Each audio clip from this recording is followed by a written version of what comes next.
Good morning, students. Welcome back to our +1 economics class.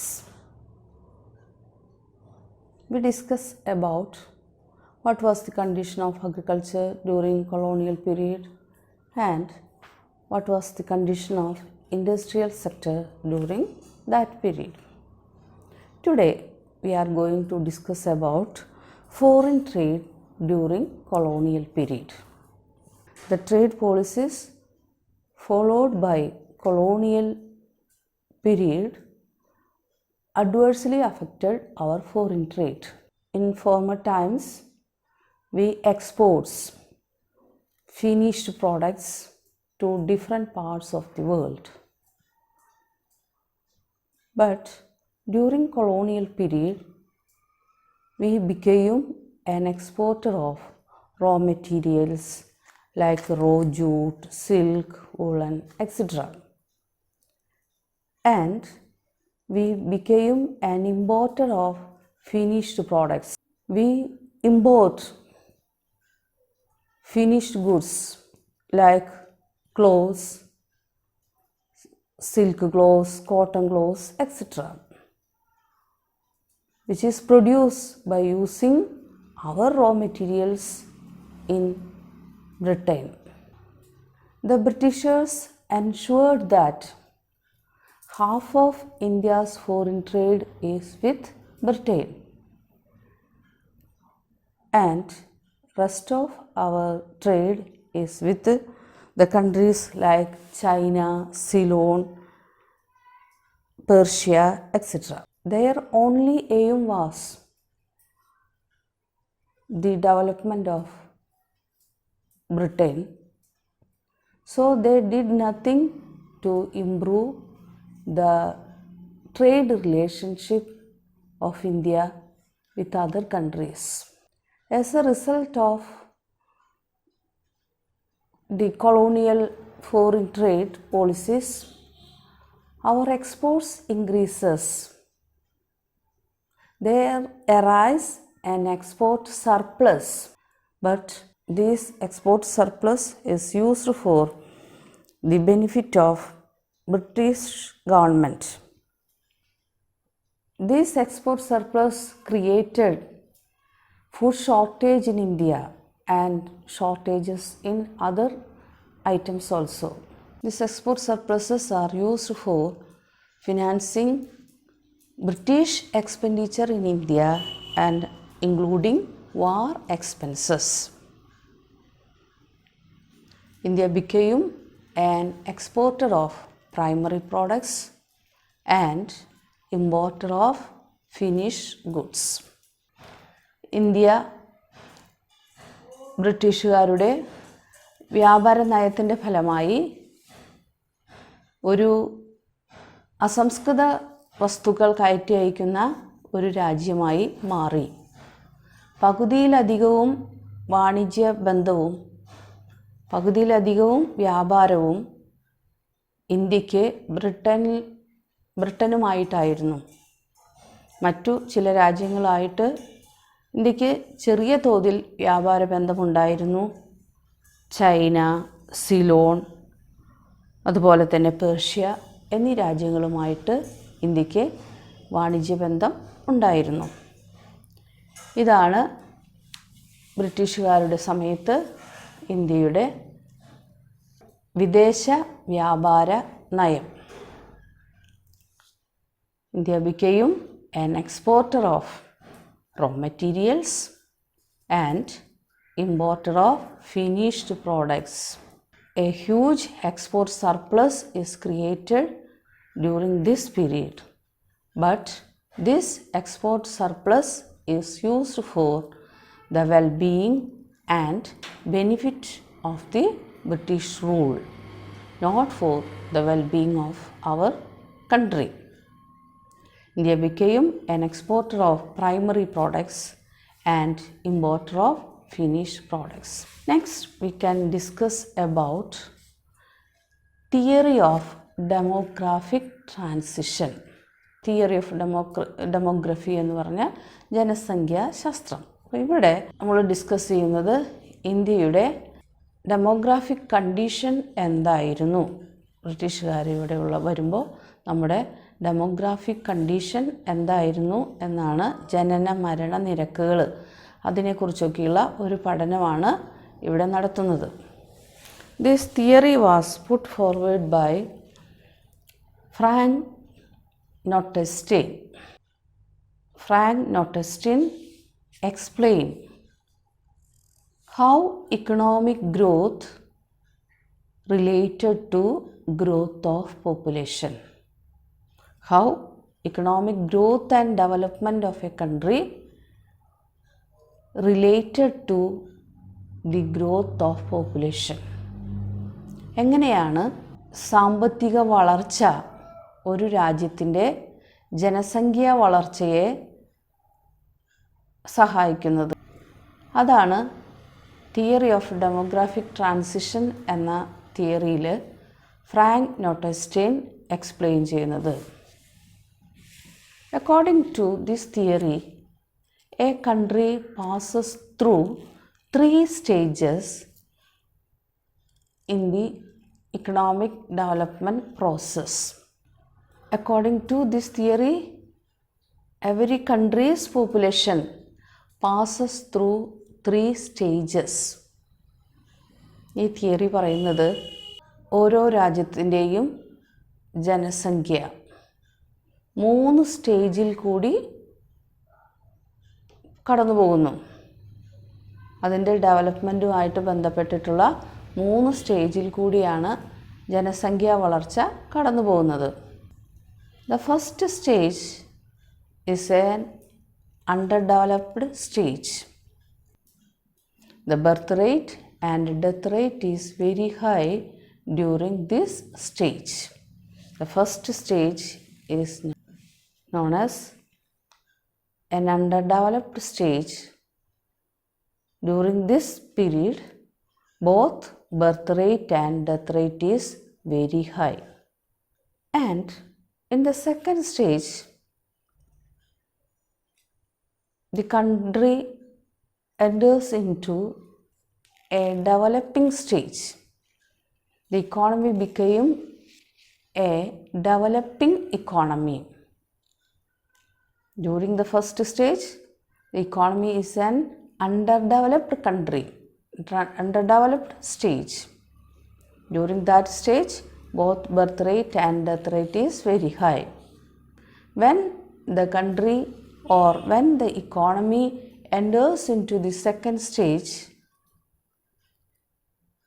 the birth rate increases and the death rate decreases.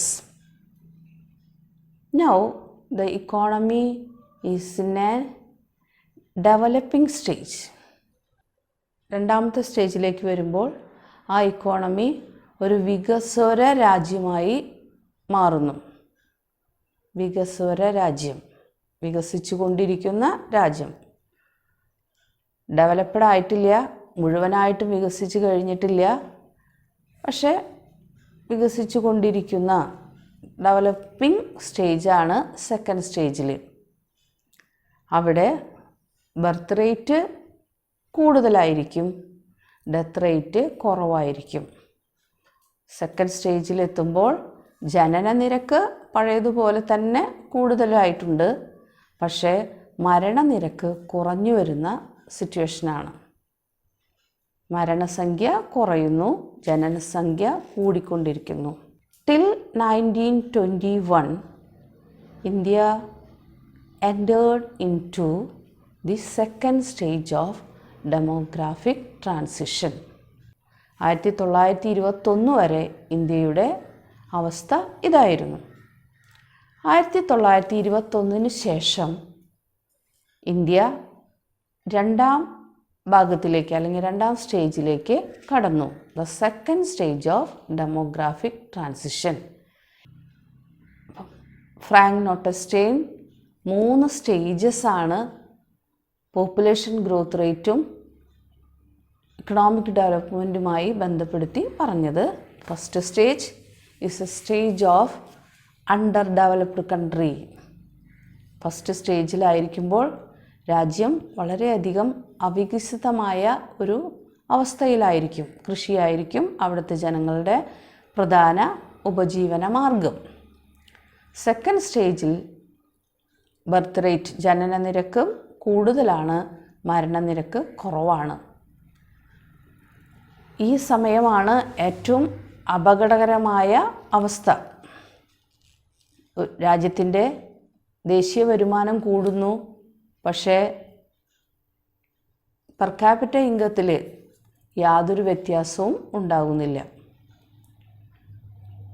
ജനസംഖ്യ കൂടിയതുകൊണ്ട് per capita income സ്റ്റില്ലായിട്ട് തന്നെ അല്ലെങ്കിൽ മാറ്റമില്ലാതെ തന്നെ തുടരുന്നു. Third stage developed കൺട്രീസിൻ്റെ കാര്യമാണ് പറയുന്നത്. അവിടെ ജനനനിരക്കും മരണനിരക്കും കുറവാണ്. Industrialization, high level of industrialization is done in this stage. Now we can discuss the demographic conditions during colonial period. The first census was undertaken in India in 1881. ജനസംഖ്യാ കണക്കെടുപ്പ്. ഇന്ത്യയിൽ ആദ്യമായി ഒരു ജനസംഖ്യാ കണക്കെടുപ്പ് നടന്നത് 1881 അതിനുശേഷം എല്ലാ 10 വർഷം കൂടുമ്പോഴും ഇന്ത്യയിൽ ജനസംഖ്യ കണക്കെടുപ്പ് നടക്കുന്നുണ്ട്. ഇവിടെ ബ്രിട്ടീഷുകാരുടെ ഭരണകാലത്ത്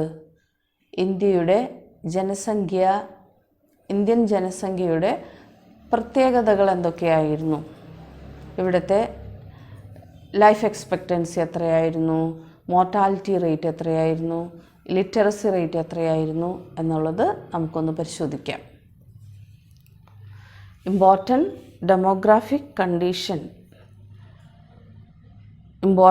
demographic and social development indicators during the British period.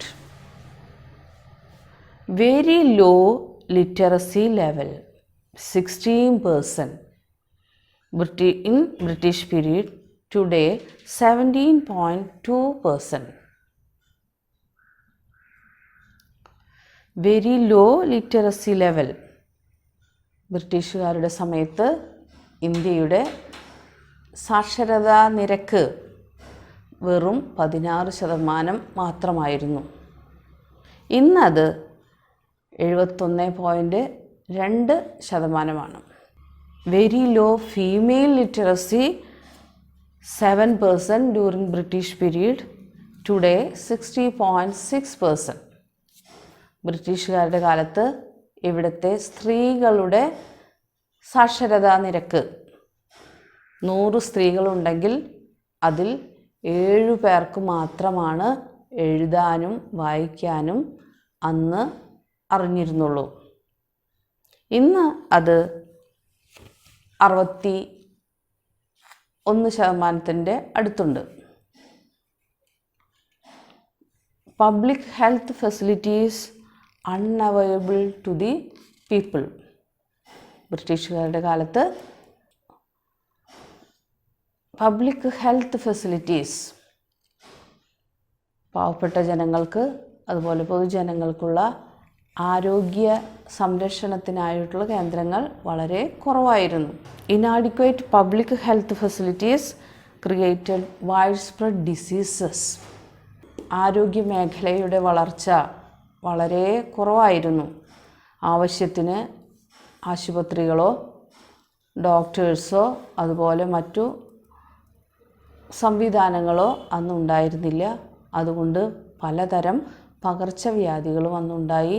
ധാരാളം പേർ പകർച്ചവ്യാധികൾ വന്ന് മരിച്ചുപോയി. Very high, another important feature is very high mortality rate. മാതൃമരണം, മോർട്ടാലിറ്റി റേറ്റ് എന്ന് പറഞ്ഞാൽ മാതൃമരണം. ബ്രിട്ടീഷുകാരുടെ സമയത്ത് മാതൃമരണ നിരക്ക് വളരെ കൂടുതലായിരുന്നു. Alarming infant mortality rate 218 per 1000 during British period. അന്ന് ഇൻഫൻറ്റ് മോർട്ടാലിറ്റി റേറ്റ്, ശിശു മരണ നിരക്ക്, 1000 കുഞ്ഞുങ്ങൾ ജനിച്ചാൽ 1 വയസ്സ് തികയുന്നതിന് മുമ്പ് തന്നെ അതിൽ 218 കുട്ടികളും മരിച്ചിരുന്നു. അതാണ് ഇൻഫൻറ്റ് മോർട്ടാലിറ്റി റേറ്റ്, ശിശു മരണ നിരക്ക്. ഇന്ന് അത് വെറും 43 ആണ്. 1000 കുട്ടികൾ ജനിച്ചാൽ അതിൽ 43 കുട്ടികൾ മാത്രമേ 1 വയസ്സാകുന്നതിന് മുമ്പ് തന്നെ മരിച്ചു പോകുന്നുള്ളൂ. Very low life expectancy. എന്താണ് ലൈഫ് എക്സ്പെക്റ്റൻസി എന്ന് പറഞ്ഞാൽ? ആയുർ ദൈർഘ്യം. അന്നത്തെ ജനങ്ങളുടെ ആയുർ ദൈർഘ്യം വെറും 32 വയസ്സായിരുന്നു. 32 വയസ്സാകുമ്പോഴേക്കും പലവിധ അസുഖങ്ങളും ക്ഷാമവും പട്ടിണിയും ഒക്കെ വന്ന് ജനങ്ങൾ മരിച്ചു പോയിരുന്നു. ഇന്നത് 68 വയസ്സാണ്. ഏകദേശം 68 വയസ്സ് വരെയൊക്കെ ഒരു ശരാശരി ഇന്ത്യക്കാരൻ ജീവിച്ചിരിക്കുന്നു. അതിനെയാണ് ആയുർ ദൈർഘ്യം എന്ന് പറയുന്നത്. Dear students, please read these portions and study. Okay, thank you.